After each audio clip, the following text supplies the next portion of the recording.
Hi, Junior with today's thought, which was supposed to be a short thought, but before I get to that thought that was supposed to be short, at least, well, it should be short, but as I'm recording this, I just have to say a few words about this, because as I'm recording this day before you're seeing it, so you'll know more. We'll all know a lot more by the time you're hearing this, but it was announced just shortly before that a hostage deal was reached between Israel and Hamas. And of course, I think that's great news for the hostages that are being released, but not all the hostages are being released. And it's supposed to be part of phase one of a three-part deal that ultimately ends, supposedly, with Israel withdrawing from the Gaza Strip and leaving Hamas intact to try to reconstitute themselves. So I'm going to have more to say about that. I will have more to say about that maybe in the next thought. But just for today, I'm a little disappointed in Donald Trump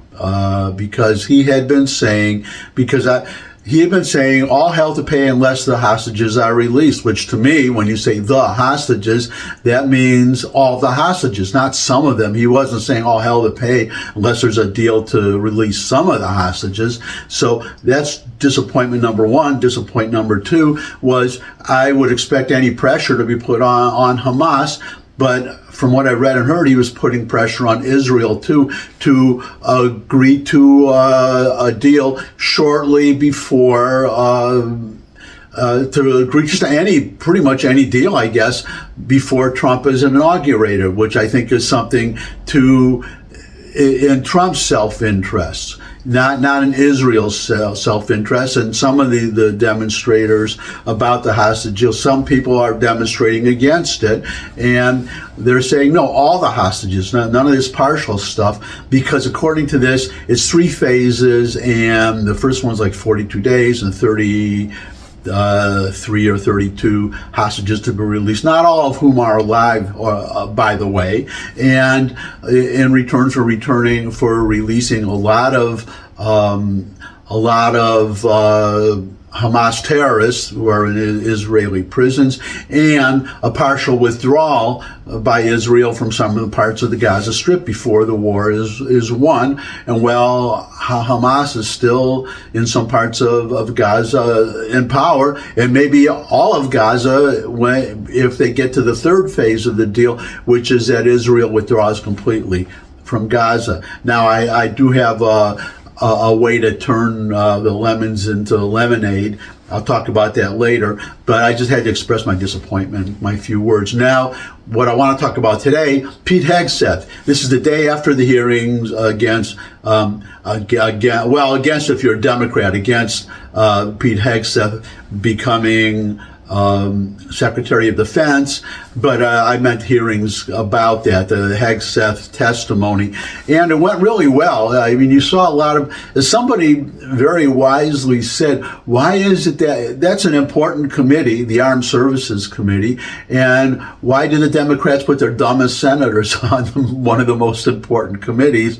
And my theory is they couldn't find a smart senator to put on that committee. So, or else, I'll just stop right there. Especially the female, the women Democrat senators, just screaming and all these.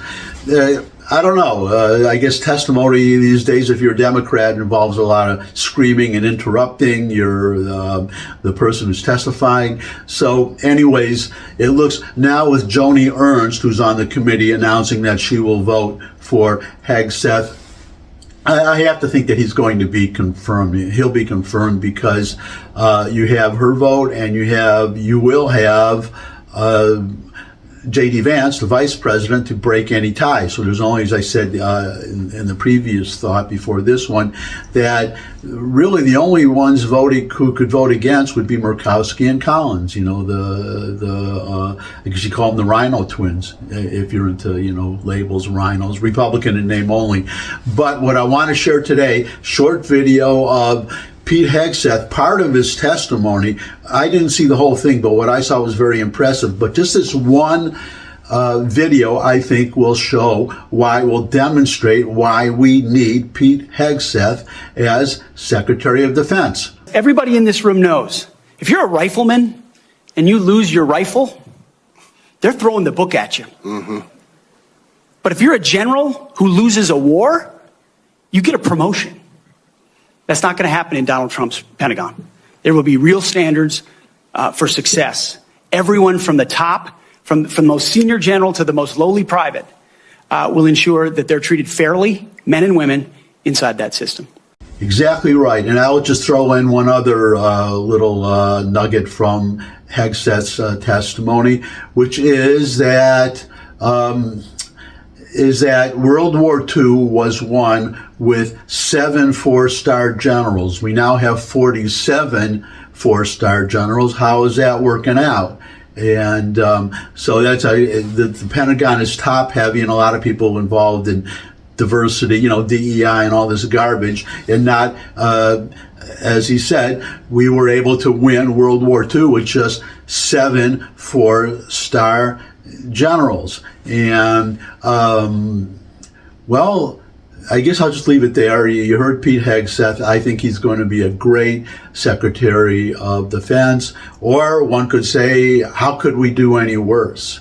And I guess the final word on this, we know from Donald Trump, he's not afraid to fire people. So if Hegseth doesn't perform, then Trump will fire him and replace him with somebody else. So I am not worried, and in fact, I'm very encouraged by Pete Hegseth, as I expect becoming the next Secretary of Defense. And that's my thought for today. Thanks for stopping by. If you could subscribe, that would really be great. Comments welcome in the comments section below the video. Share this video with anyone you think would benefit from it. But most of all, come back and see me again. I'd love to see all of you again. And until I do see all of you again, bye.